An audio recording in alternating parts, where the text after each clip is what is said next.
Good morning. You're listening to Drinking Socially, the official Untappd podcast. Your inside look into what's happening in the Untappd community and the world of beer. I'm John. Whales. How have they changed over time? What are they? Not the fish or the mammal, but why do we chase after them? There are so many unanswered or even unanswerable questions surrounding the topic of whales and craft beer. Which on its own, there is no real definition for a whale in the craft beer world. So we're going to try today to get some things kind of brought together and provide some definitions or insights on craft beer and whales. And we brought the biggest whale we could find, thanks much, Charles and Elsa, and one that you guys actually voted for on Untappd's Instagram post. So looking forward to drinking with you guys. And I'm Harrison, and I'm going to start today's podcast with a quote from Herman Melville's Moby Dick, which seems apropos of the moment and the day. It is the easiest thing in the world for a man to look as if he had a great secret in him. Right you are, Herman, and now it kind of secret's out. Why hide it? I mean, we're celebrating some pretty cool beers today and pumped to do so. So we're going to get to drinking them in a moment. But first, before we dive in, Drinking Socially is released every other Wednesday morning. It can be found at podcast.untappd.com. Or wherever you listen to podcasts and whale puns. The only place for both beer and whale puns right here. This is a great quote, Harrison. Actually, I believe there's some homage to the initial definition of a white whale or a craft beer whale coming from Moby Dick, which is a book that I'll admit on air I have not read. And I read a long, long time ago. And by read, I mean I kind of read it. Yeah, I'm aware that Ishmael is an important opening line. That was the whale's name, right? Probably. So what beers have you been drinking recently, Harrison? Right, on to beers. So, yeah, I had another good weekend of just enjoying some beers. They've kind of been on my list, on my wish list, on my radar, a few of them. Most notably, another kind of version of Westbrook's Rinse and Repeat, which is a rotating IPA series they do, where each one kind of features two hops.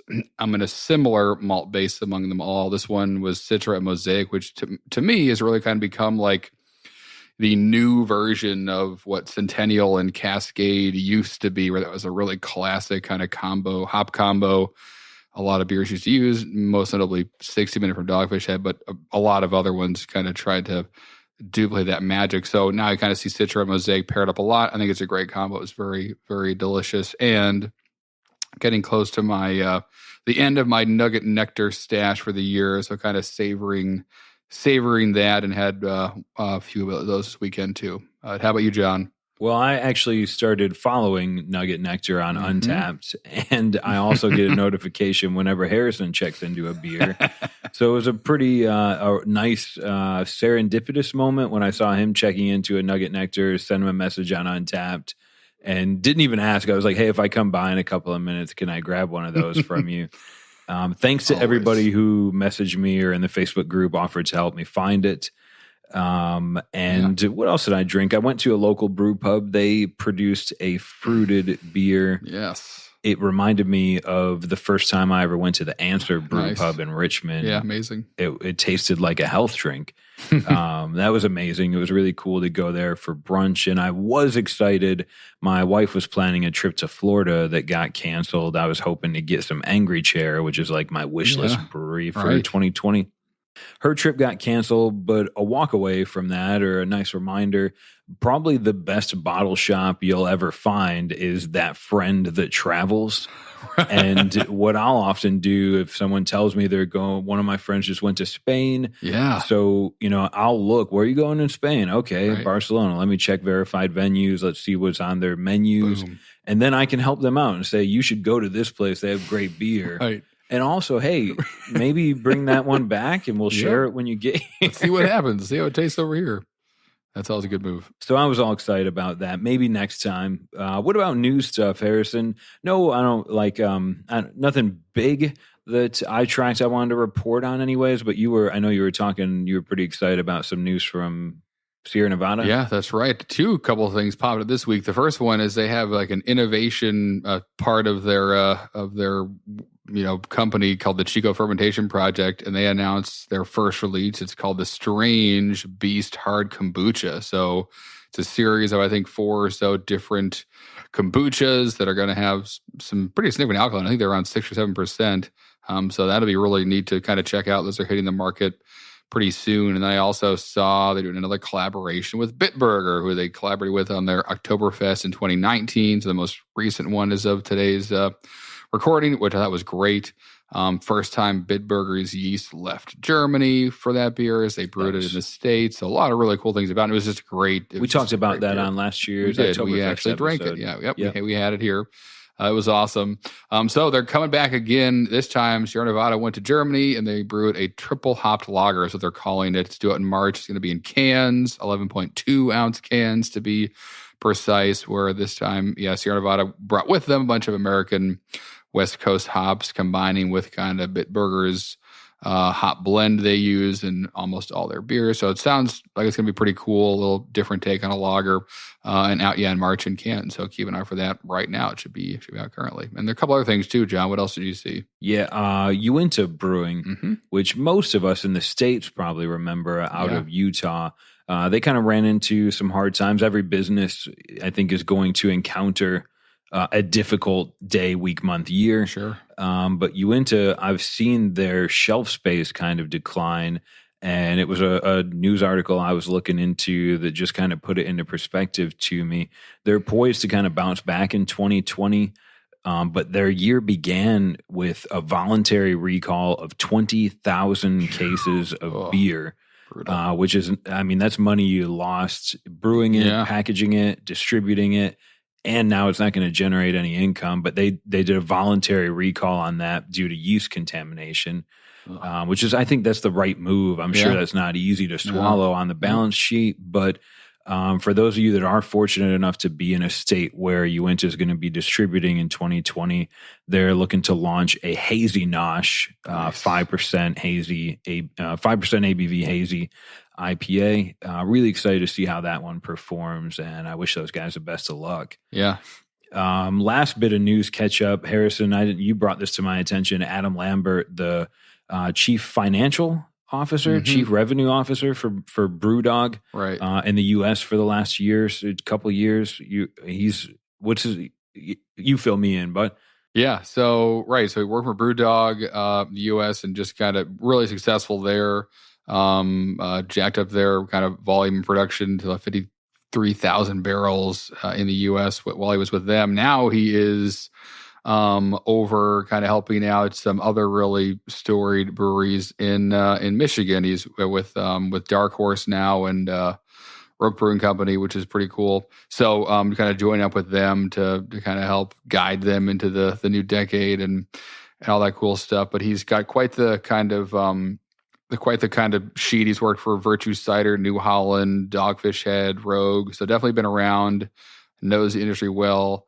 And excited to see what he does with 2 breweries, one of which I know Dark Horse really well. Don't know Rogue that well, but Dark Horse makes some amazing beers. Crooked Tree is one that comes to mind. It's a really great IPA, and then Double Crooked Tree is the double version of that. So pumped to see what he does there. Clearly he knows what he's doing and did a wonders for BrewDog in the US. That'll be pretty sick to see. I think that's really cool. Those little, there is no kind of Michael Jordan or Brad Pitt of the brewing world. Right. Some brewers may argue otherwise, right? But Adam Lambert, great resume. And I think that'll be really exciting if you notice in 2020 that you start to see more Dark Horse or Rogue in your area. Yeah. It might be due to some of this guy's moves. I'm excited to see how that pans out for those 2 Michigan breweries. Oh yeah. Cool. Other than that, usually at this point we get to the first beer that we're cracking open. Oh snap. This one I feel like should come with a lot of pomp and circumstance. Yeah. Drum rolling and trumpets, celebration. Something like that. Quick background on the beer that Harrison and I are about to open. So there are some fans of the podcast. Hopefully, if you're listening, you count yourself as one of them. Yeah. But 2 fans that are now incredibly near and dear to my heart, Charles and Elsa. Their story kind of began about 12 years ago. Charles met Elsa. He was a Bud Light drinker. 12 years ago, a lot of us were. She introduced him to different beers, and they kind of fell in love with each other, and they fell in love with craft beer, and they're still together today, which is now we're building a very romantic story. Yeah. The beer part about it, like these guys, like many of us, go through the day to day. They plan their vacations around what breweries they're going to visit. And if they end up at a place with a friend's picnic or bar and Bud Light's the only thing to drink now, they'll just kindly have a soda or go to wine, which I think is really cool, kind of indoctrinated into a love of each other in craft beer. Mm-hmm. The story about how they learned of Russian River, which will be a hint to the beer we're about to crack open. They drove 6 hours to go visit Lagunitas Brewery. And like many of us, they got there on the one day of the week that Lagunitas was closed. Yep. Elsa messaged one of her friends, and the friend said, you should check out this brewery up the road. That ended up being Russian River. Charles had been on kind of a mission to get Pliny the Younger for a couple of years. And at one point, I think he said to me he had a chance, but it was like an 8-hour wait in line. Yep. Used to be crazy. It still is, but yeah. The year he got it this year, through work, I think he had to go to Milpitas in California, a little south of Santa Rosa, and said, all right, I'm going to take this opportunity. He waited in line for 6 hours. But this is how awesome Charles is. I don't know if I could do that. He says the wait in line was unnoticed. I made a bunch of new friends, shared some great beer stories. Yeah. There's that part of craft beer. It doesn't matter where you come from, race, age. We're all there to celebrate this really good thing. Oh, yeah. And he phrased it well. So the next beer that Harrison's about to introduce, we owe a huge debt of gratitude to Charles and Elsa for helping us get our hands on this amazing beer. Exactly right. And without further ado, Pliny the Younger is entering the ranks today, and I'm pumped about it. I have a fair amount of stories about this beer. John, this is going to be your first time enjoying it, correct? I've dreamt of this day many times, but just holding the bottle is kind of, it's a lot to take in. Sure. And that's a lot to take in for everyone because this is the first year they've ever bottled it, at least officially. There were rumors they brought some bottles of it to GABFA for consumption amongst friends a couple years ago, but this is official for real. Pliny the Younger. John is opening up right now, and judging by his face, got some lovely hop character to it. So let's talk a little about this beer. Obviously made by Russian River. It is designated as a triple IPA, comes in at 10.25% ABV, 90 IBUs, and now is released each year at their downtown Santa Rosa location and the new brewery in Windsor the first Friday of February.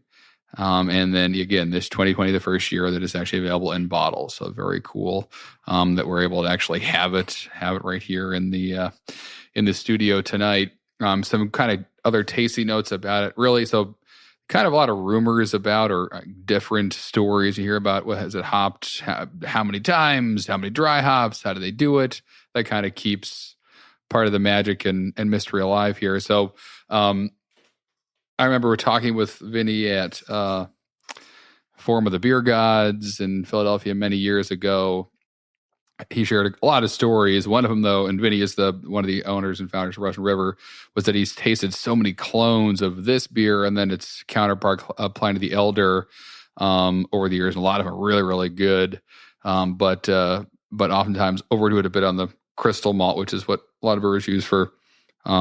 Oh man! For did you get a smell there? Yeah, for this is one of their specialty malts, but the hops are anyway.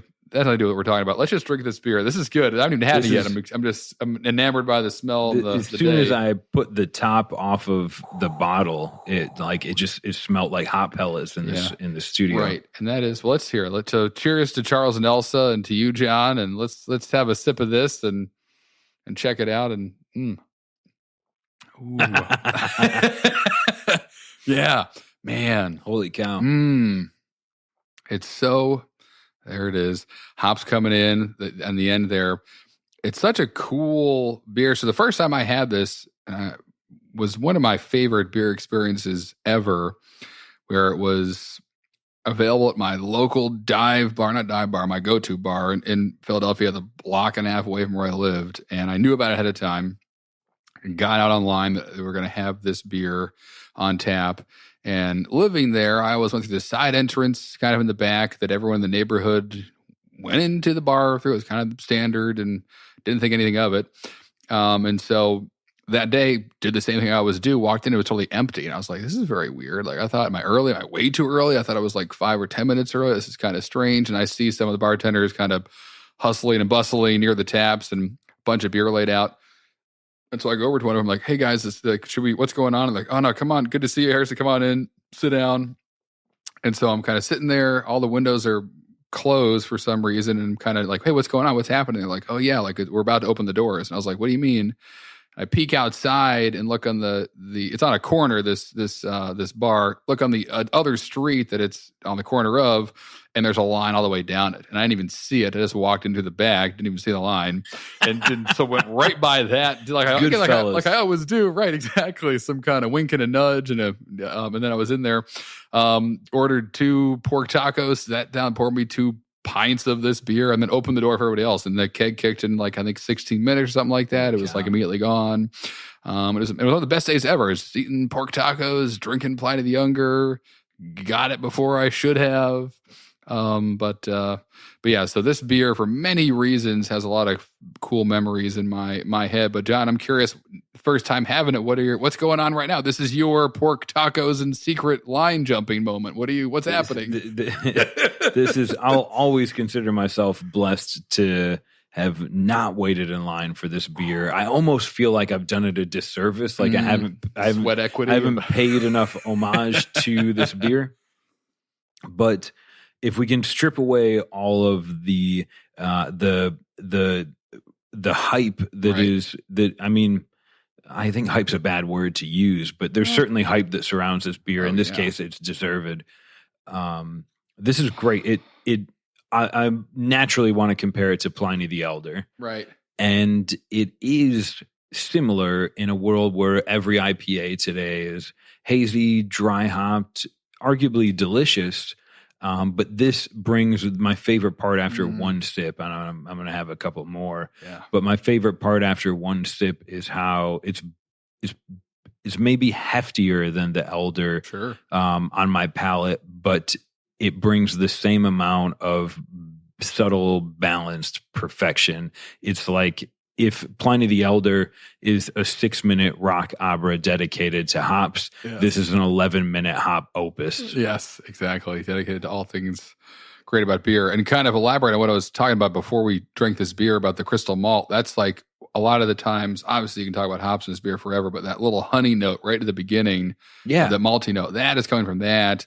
And Vinny always talked about how like that was a big misstep. He tasted a lot of clones. There's just too much of that, especially malt. This is a very like simple beer on the malt side. It's a lot happening in it, but it just lets the hops dance around there. I'd make the argument that if you gave this to 10 beer drinkers, craft or otherwise, not every one of them would realize how amazing this is. It would be a really good beer, but I think a lot of people might, at first sip, might not quite. I don't want to get yelled at for saying that wrong, but and it's. Oh, I mean, I think a lot of it is like how, like again, it's not a hazy beer. You can see there's a little bit of nice haze to it. You can see right through it though still. So there's nothing like hidden here. There is no like green curtain this beer is hiding behind. It's right. So the mystery of like a hazy where it's like, what is in there? Is it lactose? Is it soup? What am I having? Let's drink it and find out. It's just all there to see and to taste and to smell.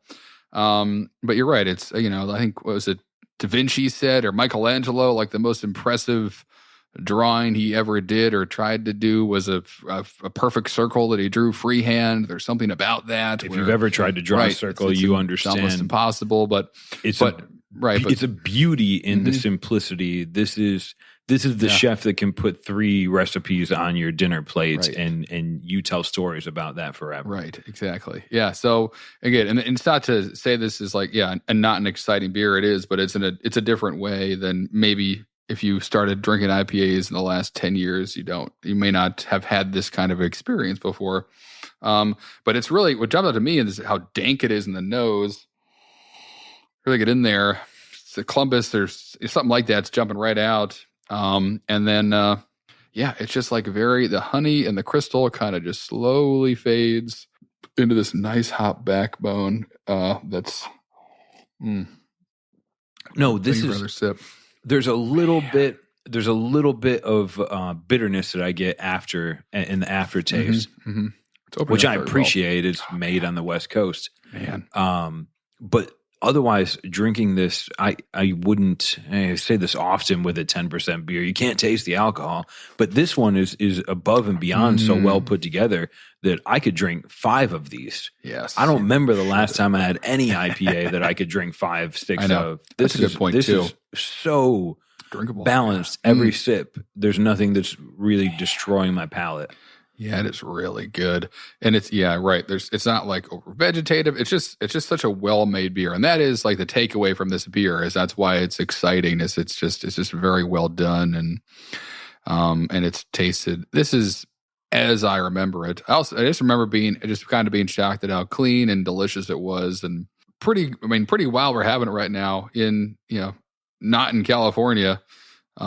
This is and it came in a bottle. It's pretty cool. I never thought I'd see this day. And it still draws lines wherever it might be on tap or available. It'll people line up for it, and those kegs kick just as fast as they always have. So, and that point specifically kind of brings me to the theme of this episode. Yes, it was kind of built on the fact that Harrison and I learned we were going to be receiving a bottle of Pliny the Younger, and said, how can we celebrate this as much as possible? So we try to build a podcast episode on whales.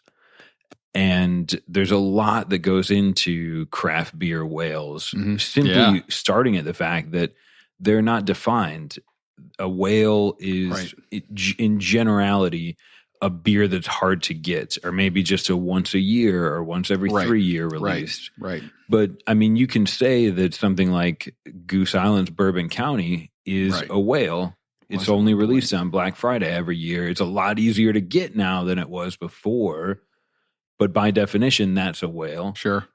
Pliny the Younger, that's been on my Untappd wish list. I was content to realize that may be a beer I just never got to taste. Right. Because it was so limited release, limited distribution. I knew there was no chance, even if I did make travel plans, I'd have to get lucky enough to wait in a line and still have it be there when I got to the front of the line. Right.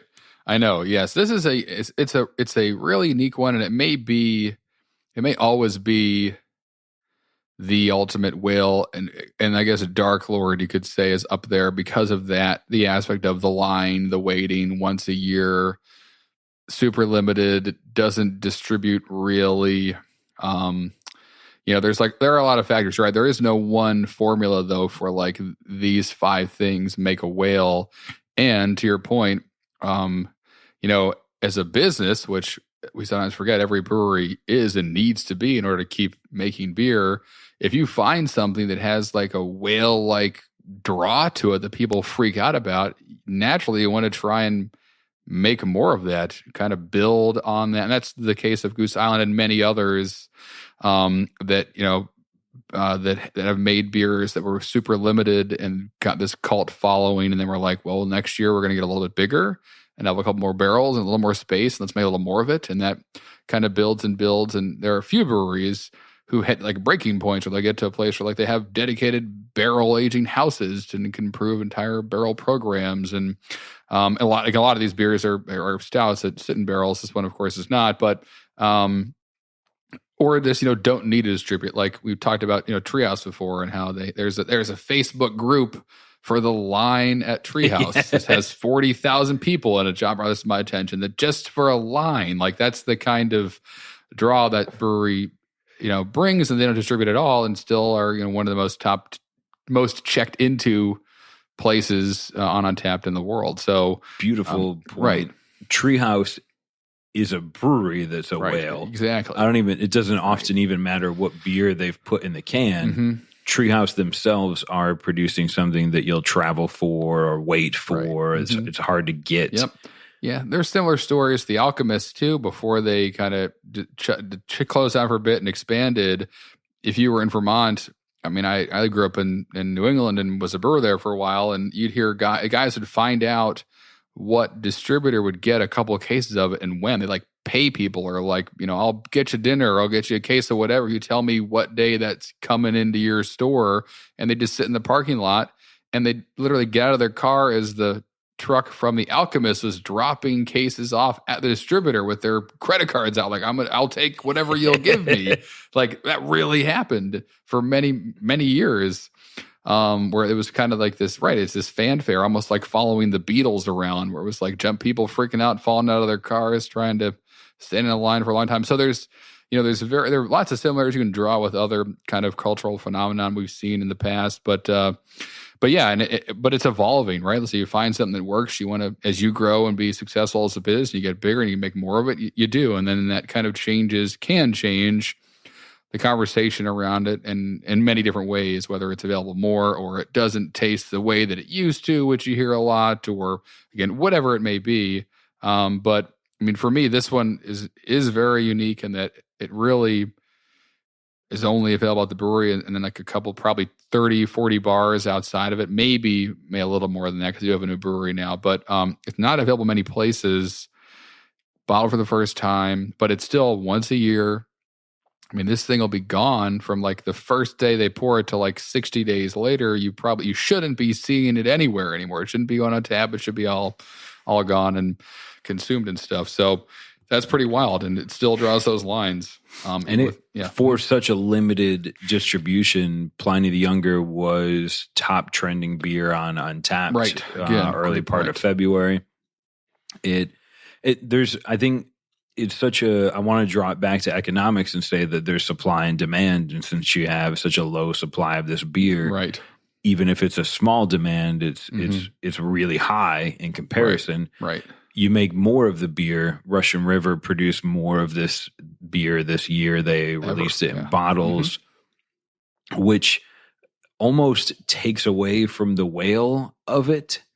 To a purist, I think to myself 5 years ago, right, when the minute I could actually get Brooklyn Black Ops, right, I was like, it's not as cool as when I couldn't get it anymore. Right. There's just, I think there's such a hard line there where a whale, I would say to myself, a whale by definition is a beer that I cannot attain. Right.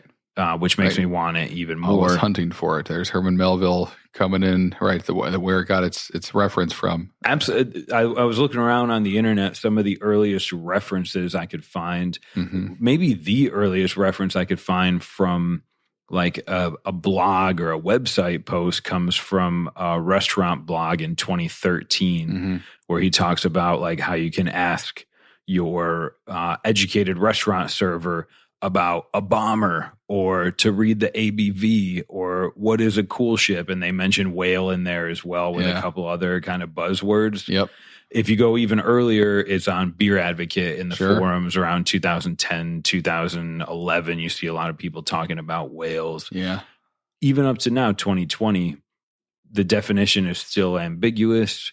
What is a whale? I mean, Pliny the Younger, if that's not a whale, there aren't any. Right. But then Dark Lord, Darkness, Bourbon County, Black Ops, where do you draw that line? It's hard to define, but I think at the end of the day, I should stop complicating it and enjoy the amazing beer that's in my cup. Right. That when you get it. Yeah. I remember there's a forum on Beer Advocate a long time ago about what is your list of whales and then what's your white whale, or kind of making everyone pick the one whale that was the ultimate. And if I remember correctly, it was many years ago, but Pliny the Younger was almost everyone's, maybe Dark Lord. Obviously got some votes too. But yeah, that's and I wonder if, the reason we're talking about beer is it had been brewed for many, many years now and not some of the newer beers from newer breweries, is the idea of the whale may really start to disappear. And we may see that as it's so easy to get really good beer everywhere. The hunt and the desire and need to travel across the state or the country or the world to go find a beer may just become less and less. As you know, the place a half a mile from your house is also making really, really good stuff.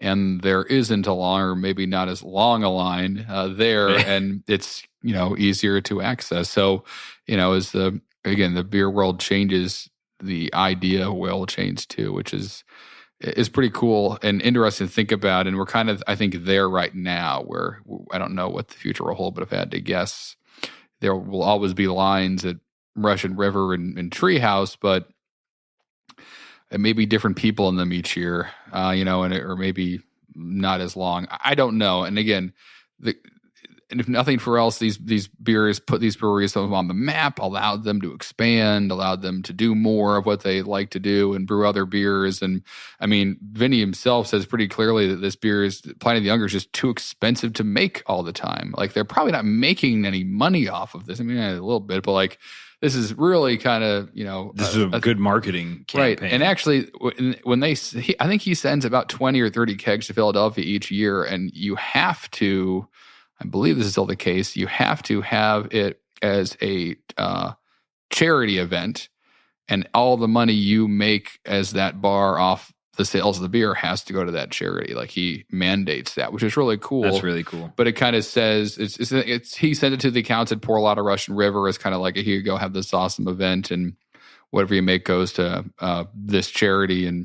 But we're going to pack that place, and they'll drink one Pliny the Younger and then have a bunch of your other beer, and everyone's happy. But every single one, at least that was mandated for many, many years, had to have a charity they were sponsoring or partnered up with the Pliny the Younger event, which is really cool too. So you kind of, again, using the power of this beer to benefit more than just the people drinking it, which is really awesome. And but again, so can't be keeping the lights on with this beer, but that's not what it's about. I think it's a lot of the times almost this beer is an ode to where they were, how they got to where they are, want to celebrate it each year. But Blind Pig and Damnation and Elder is kind of what powers that brewery and allows it to keep existing. It's not going to be this beer, and you shouldn't want it to be.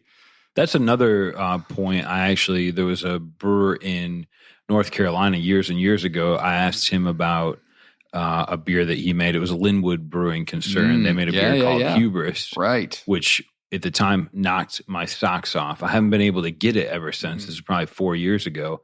And I asked him, I said, man, why don't you just do this all the time, man? Right. We're in the clear. Right. This is what, and he said, he's like, we have to spend all year kind of watching our hop allocation so that we have enough hops to produce this beer one time. Which that kind of put it into perspective for me. That makes it, I think, even more special. Yes, absolutely. So I'm pumped to have it. This is great. It's been a long time. Definitely kind of being taken back to the first time I had it. And a younger me, who I think went out to band practice full of tacos and beer and love and life on a Friday many, many moons ago. But this is great. It tastes as I remember it, for whatever that's worth.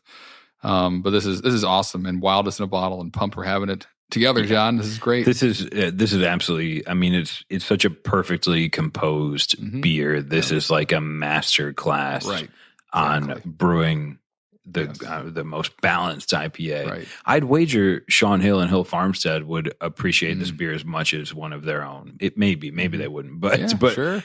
Anybody that's fortunate enough to taste it should be able to find many great reasons to remember this amazing beer.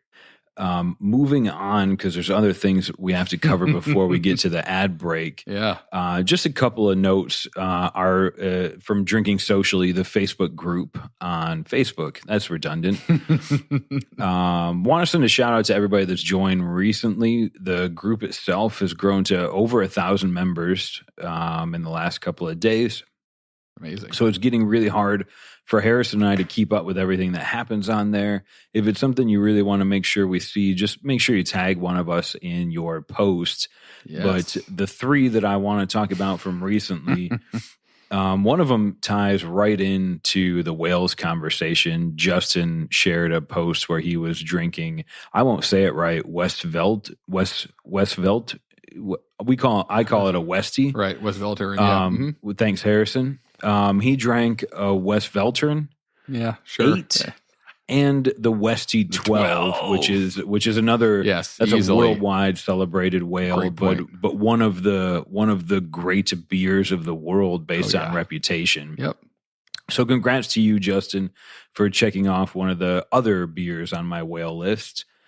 We saw another Facebook member, Hans. He shared a photo of himself drinking beer from a bowl. Love it. So I know I was really surprised. We caught a little bit of guff. That was amazing. For calling a bowl a drinking vessel. Oh, my goodness. And like everything in the world, there's room for subjective and opinions. Sure. But at the end of the day, thanks for sharing the picture and taking the plunge, Hans. I'll admit I use a bowl more often for cereal and mashed potatoes, but yes. But it was a fun experiment, and if anybody else tried it after listening to Harrison and I sip from a beer bowl, props to you. I hope you had a good time. And of course, Harrison, tell us about Michael's post. I know that's near and dear to your heart. That's right. It was posted right before we recorded that he was enjoying one of my favorite combos, some Old Chub from Oscar Blues, their Scotch Ale, and Kroll, the classic 1980s movie.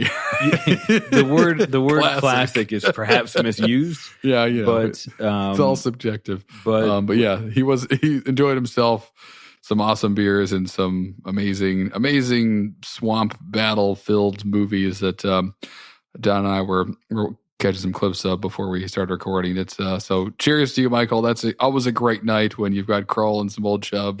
You don't need much else. You don't need it to have a good night, but I'm pretty sure it'll be guaranteed that you won't have a bad night drinking Old Chub and watching Kroll. I still have to watch the movie. Harrison's assured me it is a classic. It is. We love seeing what you guys share with us on the Drinking Socially Facebook group. There's always it's posts about news topics and what people are drinking and where they're going to be traveling and what Brian's bringing back from his travels. Right, but, man. There's some great topic on there, and what I appreciate most is always done in a really positive, even if we disagree about a beer bowl or how many letters can be on your cup, right. it's always done in a very adult way. Yeah. So I welcome any of you that are listening that haven't joined the group.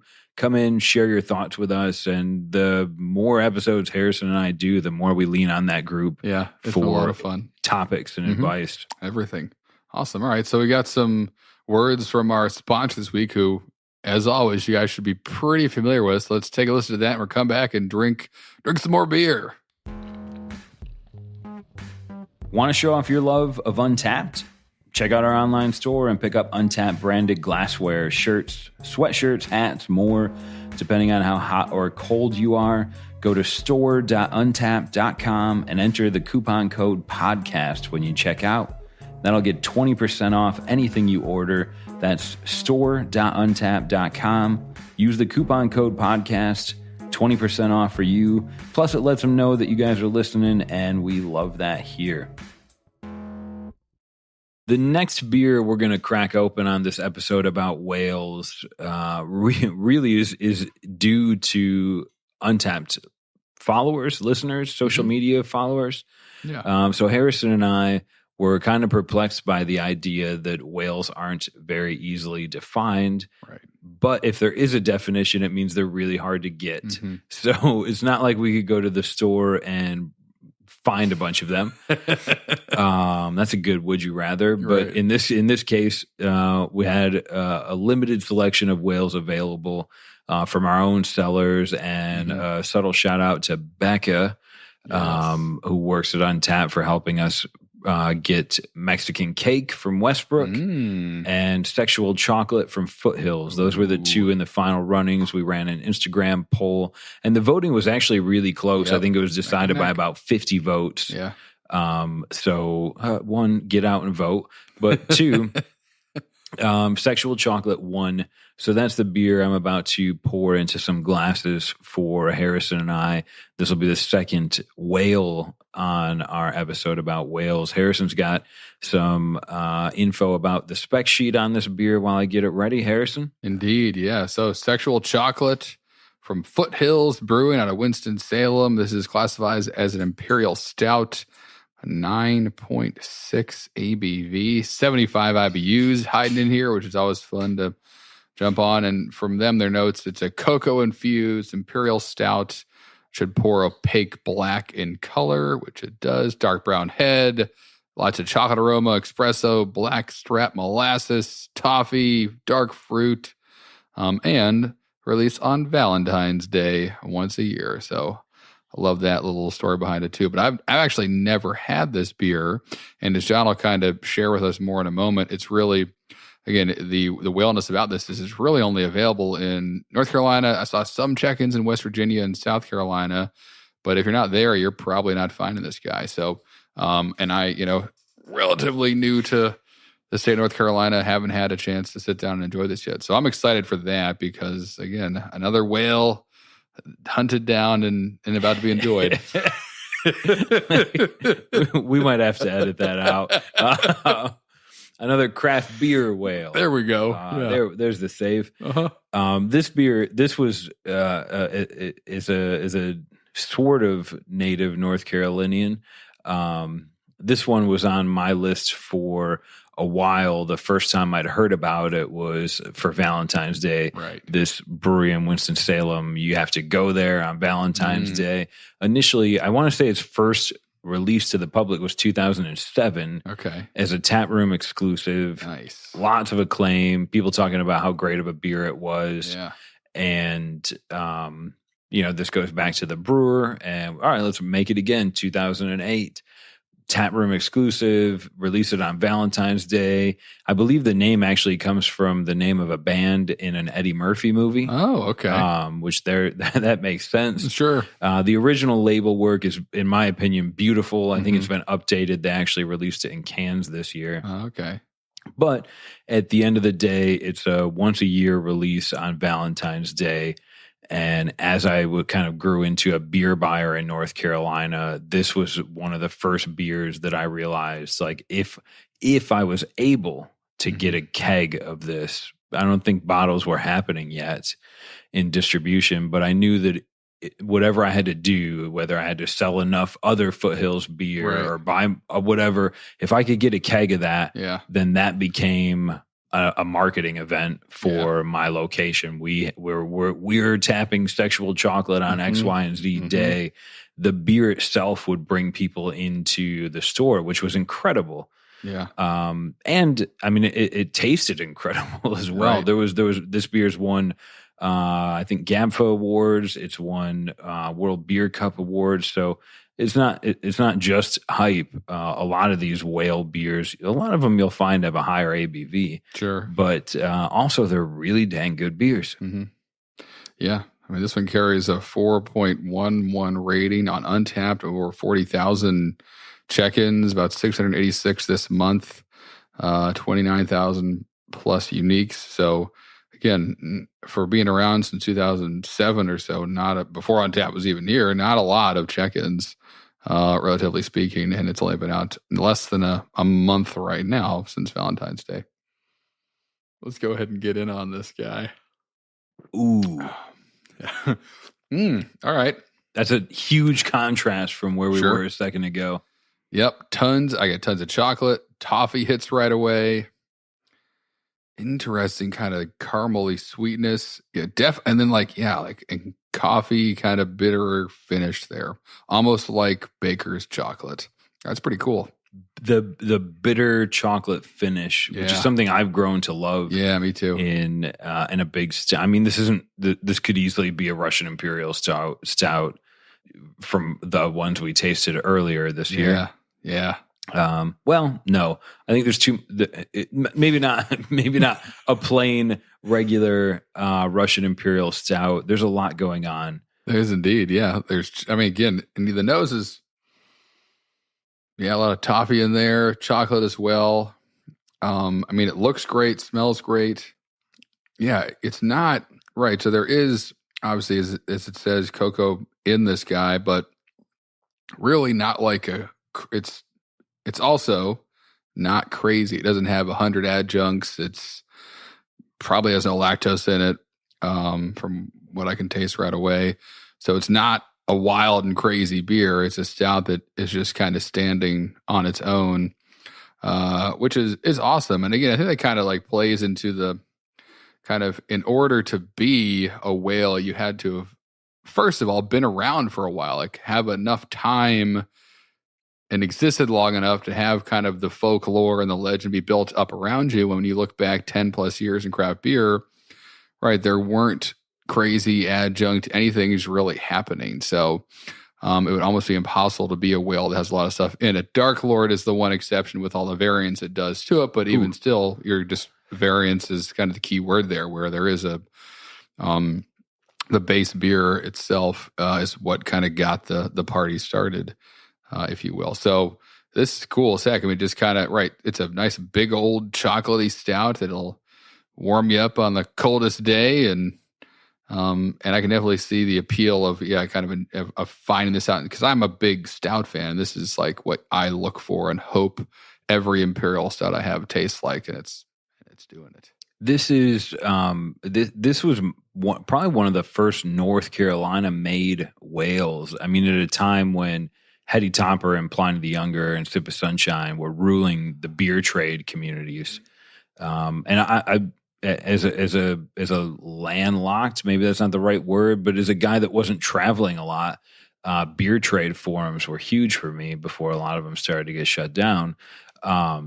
Those were, I knew if I could get my hands on a bottle of sexual chocolate, I was going to drink it myself. Right. If I get my hands on two, then I could trade one for two Sip of Sunshines, and I could trade those for a Darkness from Surly. Yeah. And if I got that Surly Darkness and another Silent Night from North Carolina, then I could trade those for a Dark Lord. And if I got the Dark Lord and I waited a year, I could trade up to get a Dark Lord Marshmallow.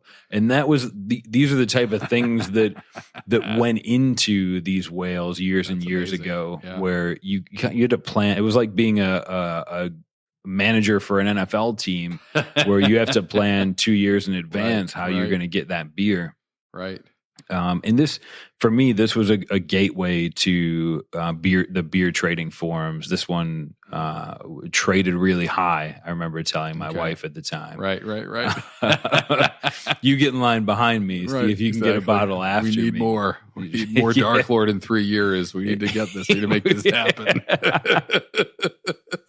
Listen, you can plan the financials. I'll plan the beer cellar. And this exact bottle has actually been a member of my beer cellar since February 2017. Yeah, that's wild. It's been through a fair amount of hurricanes here in North State Carolina. of emergency, a couple natural disasters. Right. I moved with this bottle in the cellar, but it remarkably, I think it holds up pretty well. Oh yeah. Yeah, as is the case with bigger beers, again, if obviously the hurricanes and disasters don't help, but I mean that they're designed to kind of to last longer than a couple of months for sure. Yeah, and this is cool. So I'm glad I'm finally tasting it and getting to experience it with you, because it definitely, again, like it's this nice big old chocolatey stout, and what's not to like about that? It's hard. I tried looking. I can't really find an adjunct list or an ingredient list. I'll admit I didn't scour the internet. I see a lot of times, especially from the brewery, where they talk about flavor notes of espresso and molasses. And one unique one that always strikes me is dark fruit. Mm-hmm. We were talking about Dark Horse Brewery. They do a fruited stout. It's a blueberry stout. Blueberry, yeah, the blueberry one, yes, which is awesome. That's a great stout. This beer, it doesn't give you that dark fruit flavor, but almost like the bitterness that you might get from like a dark fruit pie 100 years ago. There you go. Blends well with the coffee notes in here. Mm-hmm. And there are a lot of variants of it. They put it in Woodford Reserve barrels before. I think there's just a barrel aged version of this that comes out.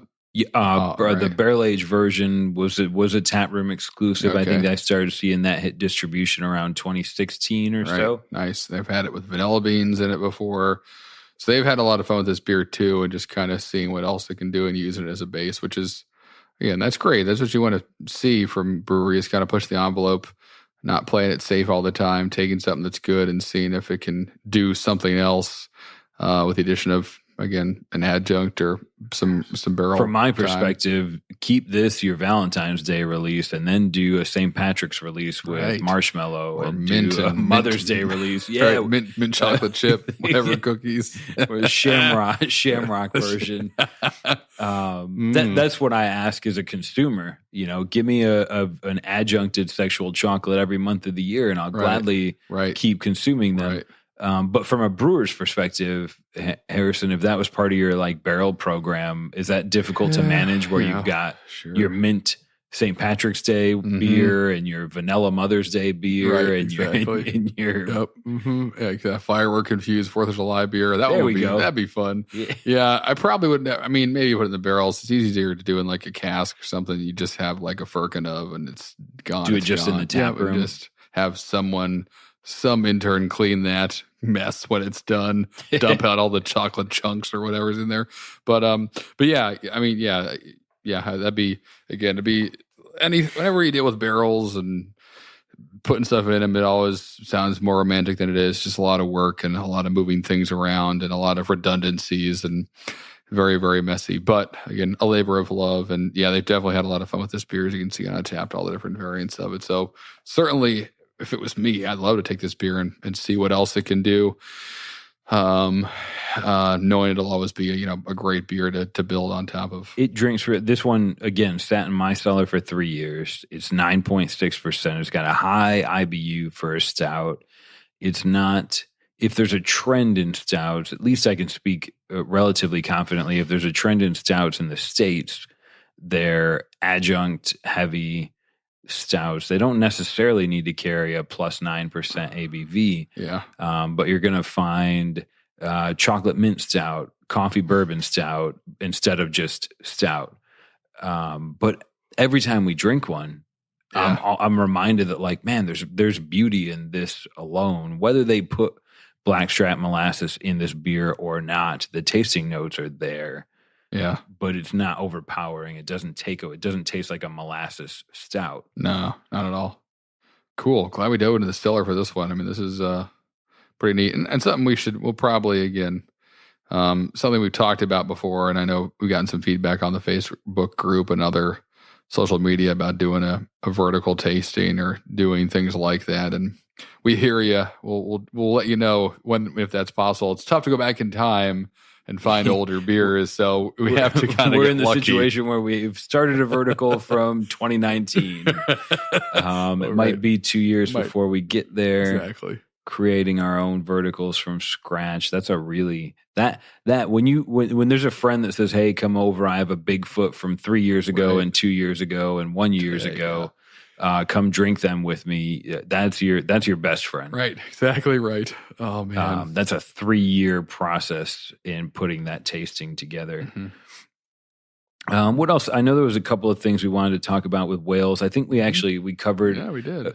There's still a vague topic. But I think if you're just getting into craft beer in maybe the last year or two, I feel like whales are going to be less of a topic. And that largely comes from the fact that, this sexual chocolate was created in 2007.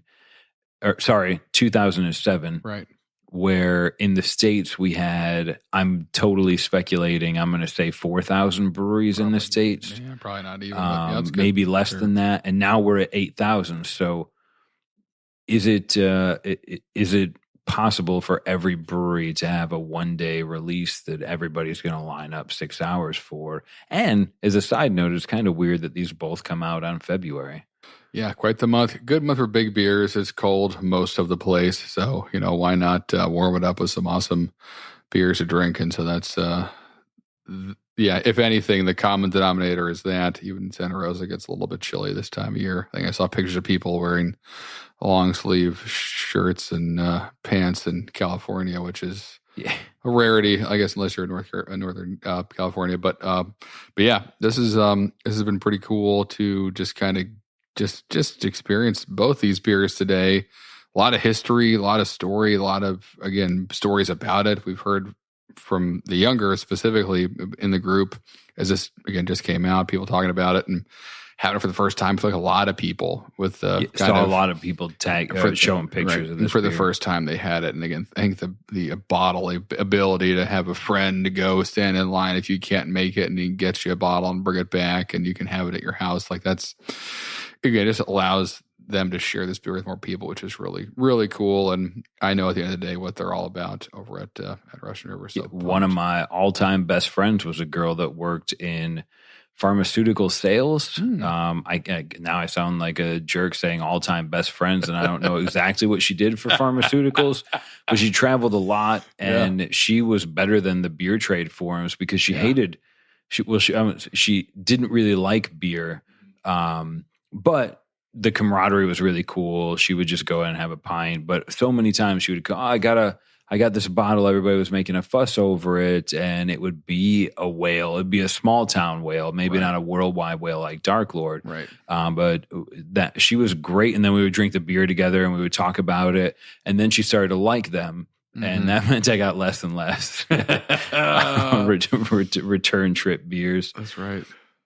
But as you kind of touched on, Harrison, drinking cold Februaries are cold months, and you can make a big beer in February. That seems like a easy way for me to transition into the final note for this show, which is a would you rather. All right. In my talks with Elsa about this beer and her history with Charles, and she said, "Hey, I've got an idea for a would you rather," and I was in love. Because sometimes we struggle to get them. I think we're going to actually pivot and talk and update our Mount Beer more. Yep, next time, yeah, for sure. But in the meantime, Elsa submitted a would you rather that's actually kind of thought provoking. The way she phrased it is, would you rather drink a porter or a stout on a really hot day, or drink a Pilsner or lager on a really cold day? Where's your Love it. Love this question. Love it. Love it because of one beer specifically. As soon as you asked this, said that's what her question was, a memory jumped into my head of drinking. There's a brewery in Pennsylvania called Sly Fox. And they make an Irish dry stout called O'Reilly's Stout. That's like a 3.7% nitrogenated, only on tap or only available on a nitro tap stout. That's amazing. And it's so good. And the last time I had it was like outside of a place called Johnny Brenda's in Fishtown, which is a really cool bar and music club if you're ever there. Had it on tap, of course, in like the middle of July. And I was like, I think I was visiting the city, hadn't been there in a while, and saw the beer was available, and it's one of my favorite beers. And I was like, oh, it's so hot. I don't want that, but I need to have it. I'm here. I'll just order it. And it was like having like an iced coffee. It was like having it immediately changed the whole experience. The heat kind of made it even more refreshing. It checked that kind of cold brew coffee box in my head. I can see and I that. was like, oh, this is perfect. I'll have another and another. And it was a really cool memory that up until that moment, I think that's like when my brain shifted, where you're right. It's easy to grab a porter when it's cold out and you want that dark, warming, roasty everything. When it's hot, you want to drink something light. But this kind of just flipped a switch in my head. So immediately that was my first thought.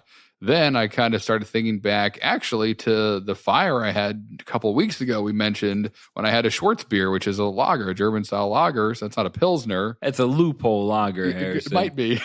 I knew you'd catch me on that, John. But having a black lager would be great. If it's a Pilsner alone, that's cool too. I mean, so another quick story.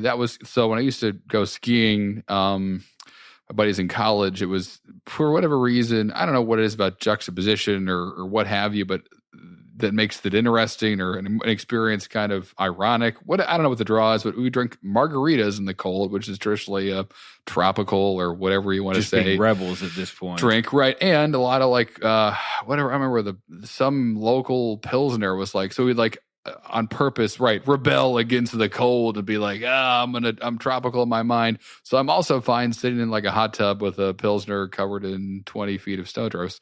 So I can live in either of these worlds. To pick one, it's almost It's difficult. I'll probably just go to the porter or stout in a hot day because I've been there, and that was more of like the, I guess, mental barrier that I had built up in my mind that kind of, when it came crashing down, was a freeing moment that I'd like to relive again and again. So yeah, I'll jump on that porter or stout in a hot day. I'm cool with it. I'm great with drinking something that I'll just kind of imagine as a cold brew coffee with booze in it. If I had sexual chocolate on a hot day, that might be different. That might just knock me right out, and I'll be, asleep in the lawn chair for a while, and someone go flip dad over every 20 minutes so he doesn't cook himself to death. That may be someone's job if that happens, which I don't want to put on anyone. So keep it more on the sessionable side, and we'll dance the dance of the hot day stout any day of the week. What about you, John? What's your brain doing right now? I'm having a really hard time with this. It's hard for me not to be influenced by your stories. I grew up and spent my first 30 years in Buffalo. Winter all year. I joined the Army to get out of Buffalo, and they sent me to the only place that was colder than Buffalo. So I'm very familiar with cold days, and I've drank many a lager, pilsner, wit beer in those cold days without batting an eye. Right. It's always cold. I'm going to drink a beer. This is the beer that I want. Yep. To drink a stout on a hot day seems like more of a challenge to me. Like to drink a stout in a hot tub seems like an actual fear factor challenge. That seems impossibly difficult. But you bring up like a dry Irish or even like Guinness. Yes, exactly. I mean, St. Patrick's Day is going to be happening soon. That's right. There's going to be a Guinness checked in every second. And sometimes St. Patrick's Day is warm. Sometimes it's cold. Right. It doesn't affect. Right. And Guinness itself, it's a low-calorie beer that's awesome. that is generally really sessionable. Yeah. Yeah. So I would drink a Guinness in a hot tub, but I wouldn't ask for it first. Right. And honestly, I'd rather never experience a cold day again. I feel like I've lived a lifetime of them. You have. But the one that is going to bring me the most nostalgia, and that's what I love about craft beer, is its ability to transcend the bar or the sports field or the office that I'm in. And I would relish a pilsner on a really cold day in the tailgate parking lot of the Buffalo Bills, drinking with some Canadian friends that I don't really know. Those bring back the best memories for me. And I think it's still, if you drink enough of them, it'll bring some warmth to you. Yeah, exactly right. It's all about volume and perspective. That's great. Awesome. Killer. Well, that's an awesome question. I'm glad we got it. A lot of gifts today from those two. So this is cool to share it all. For those of you listening, next episode, Harrison's already mentioned we're going to update our Mount Beermores and install the second beer on those monuments to our own beer history. And of course, we encourage you to think about your own as well. In the meantime, thanks so much for listening to this show. If you have a would you rather question you'd like to submit, we commonly do those on every show. It's something we have a lot of fun thinking about. If you have feedback, topics, things you'd like us to discuss, we heard you about an IBU episode. Yes, that's something that I think we need to build in. Feel free to share them with us. Send an email to podcasts@untappd.com. Join us on the Facebook group, Drinking Socially. Let us know in there. And if you're having a good time listening to the show, give us a rating on iTunes or subscribe. Check out our YouTube channel. That's my own passion project, and I'm not good at it yet, but you can still listen to the show on YouTube, and you'll get a little notification whenever we publish a new episode or a random bonus episode with Greg Avola in the studio like we did last Friday. If you haven't listened, go check that out. Yeah, exactly right. And other than that, we'll see you in 2 weeks. Cheers. Cheers.